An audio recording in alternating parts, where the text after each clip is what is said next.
ರಾಜ್ಯ ಸರ್ಕಾರ ಮತ್ತು ಸಾರಿಗೆ ನೌಕರರ ನಡುವಿನ ಜಟಾಪಟಿ ಮತ್ತೊಮ್ಮೆ ತೀವ್ರಗೊಂಡಿದೆ. ಸಾಲು ಸಾಲು ಸಂಧಾನ ಸಭೆಗಳು ಯಾವುದೇ ಫಲ ನೀಡದ ಹಿನ್ನೆಲೆ ಸಾರಿಗೆ ನೌಕರರು ಮತ್ತೆ ಹೋರಾಟದ ಹಾದಿ ಹಿಡಿದಿದ್ದಾರೆ.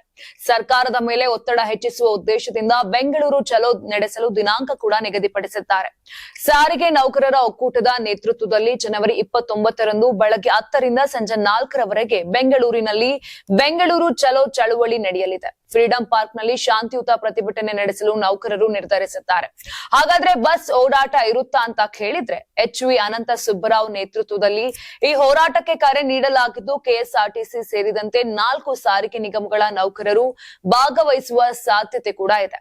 ಆದ್ರೆ ಬಸ್ ಸೇವೆ ಬಂದ್ ಮಾಡುವ ಬಗ್ಗೆ ಯಾವುದೇ ಅಧಿಕೃತ ನಿರ್ಧಾರ ಕೈಗೊಳ್ಳಲಾಗಿಲ್ಲ. ಹೀಗಾಗಿ ಎಂದಿನಂತೆ ಸಾರಿಗೆ ಸೇವೆ ಮುಂದುವರಿಯಲಿದೆ ಎನ್ನಲಾಗಿದೆ.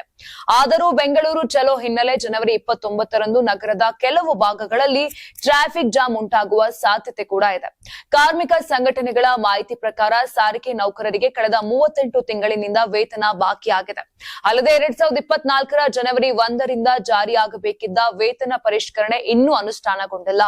ಇದರಿಂದ ರಾಜ್ಯಾದ್ಯಂತ ಸಾರ್ವಜನಿಕ ಸಾರಿಗೆ ಸೇವೆ ಒದಗಿಸುವ ನೌಕರರು ತೀವ್ರ ಆರ್ಥಿಕ ಒತ್ತಡಕ್ಕೆ ಒಳಗಾಗಿದ್ದಾರೆ ಎಂದು ಯೂನಿಯನ್ ನಾಯಕರು ಆರೋಪಿಸಿದ್ದಾರೆ.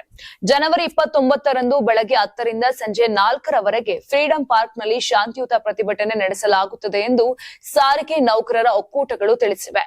ನೀವು ಸಣ್ಣ ಆಗ್ಬೇಕಲ್ವಾ? ಅದು ಒಂದು ಉತ್ತಮ ಆಹಾರದಿಂದ ಸಣ್ಣ ಆಗ್ಬೇಕಲ್ವಾ? ಪ್ರತಿದಿನ ನಮ್ಮ ಜೀನಿ ಸ್ಲಿಮ್ ನ ಯೂಸ್ ಮಾಡಿ ಯಾವುದೇ ಸೈಡ್ ಎಫೆಕ್ಟ್ ಇಲ್ದಂಗೆ ನೀವು ಸಣ್ಣ ಆಗ್ತೀರಾ.